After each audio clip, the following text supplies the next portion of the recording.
I had this meeting, I had sent in advance a briefing similar to the one that I provided here. This is the one I provided for President Obama through John Podesta, who, as you know, set up the Obama administration. What I was astonished and appalled to learn is that the first document that I have in this document is a National Reconnaissance Office document that has actionable intelligence listing project code names and code numbers effective as of the early 90s. This admiral, Tom Wilson, looked through this document, identified one of the compartments, contacted them, and was told, and I'm quoting, "Sir, you do not have a need to know." Now, this is the head of intelligence for the Joint Chiefs of Staff. And he said to the person, it was a contractor, I cannot disclose which one, who said that basically, "Sir, we will not discuss this with you further," and basically hung up on the admiral. This I will testify under oath before any. Now, because of that event, we then wrote a unless otherwise directed letter. My military advisor said, "Dr. Greer, what you need to do is do an UNOD letter that goes to all branches of government that says that we have concluded that this subject is being managed in an extra-constitutional fashion. A priori, the National Security Act no longer applies to those under those oaths, and they are hereby exonerated or freed from them." We wrote such a letter to the heads of all agencies.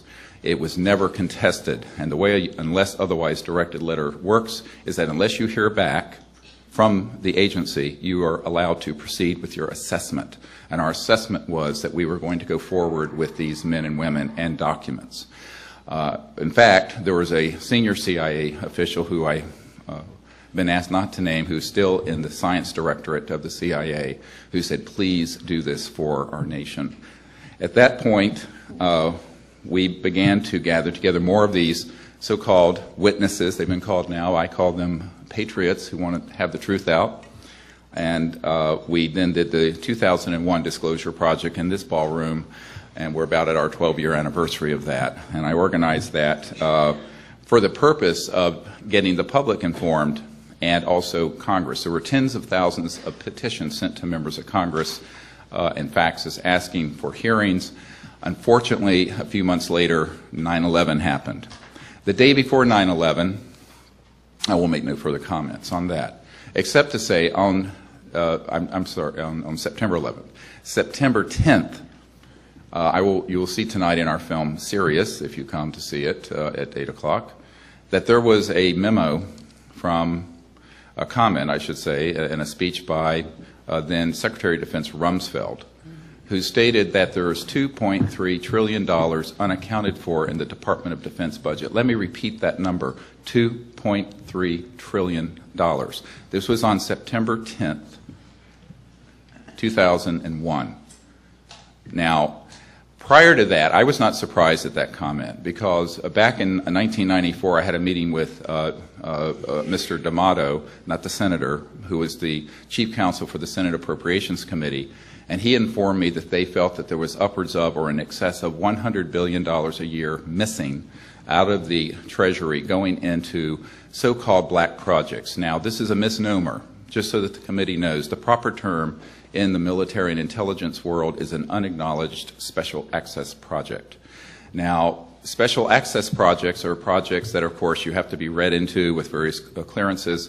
The unacknowledged ones are ones for which there is no acknowledgement on paper, and anyone in the project is ordered not to speak about it under threat of termination with extreme prejudice, which is death.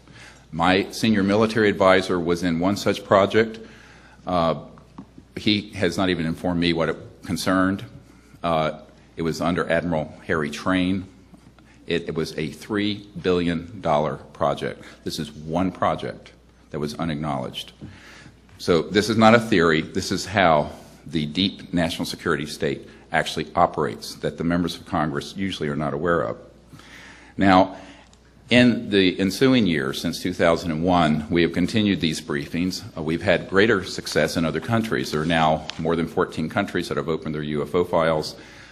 We've been very instrumental in this. I've worked with people at the Vatican, the French government. And what is also very exciting is that one of the most important documents in history, which I'll provide to the committee, is a document from the Ministry of Defense of France committing to my organization to engage in a long-term project to make peaceful contact with these quote-unquote visitors. This document has not been yet released. I will provide it to the committee, and there is great progress being made in other countries. Admiral Morin, who won the Ampere Prize in France and is an MD, as I am, and also a PhD physicist, and has been an advisor and was an advisor to President Sarkozy and others, has been meeting with us, and we have been involved with projects in other countries to do this. I will tell you, however, that as they began to step into this, they were warned off by someone within the national security state saying, do not pursue this. And so we went to France about 3 years ago, and we had an expedition to actually make contact with these extraterrestrial civilizations. And the Admiral later informed us that their radar tracked objects that came over the site at between 100,000 and 200,000 kilometers an hour. Now, what is fascinating about this is that the French were not deterred from doing this project with us, but they have to date remained fairly quiet. There is, therefore, progress being made in other G7 countries. As you know, we have a former Minister of Defense of Canada here who is very supportive, the Honorable Paul Hellyer. And what we find, however, is that the United States has remained a black hole of secrecy. Now, the reason for this is complex. One of the reasons is inertia. Once you go into an unacknowledged special access project, it's very hard to bring things out. Number two is that this is the crown jewel in America of the defense industry and the aerospace industry. My uncle was a senior project engineer at Grumman that became Northrop Grumman that put the first man on the moon with the lunar module. He worked on the lunar module, which is part of how I got involved with this.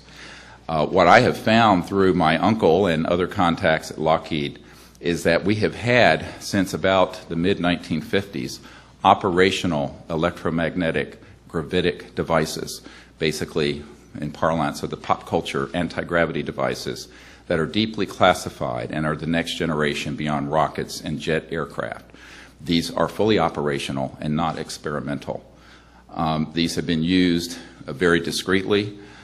We have an enormous amount of information on this, including a facility, Norton Air Force Base, where we had Frank Carlucci, the Secretary of Defense for Ronald Reagan, was ushered in there, and some people who were with him, such as Brad Sorensen, have given us information and actually have helped us provide schematics and drawings for these so-called alien reproduction vehicles, a bit of a misnomer because in reality advanced anti-gravity research began with T. Townsend Brown in 1929. We'll get more into this on Friday.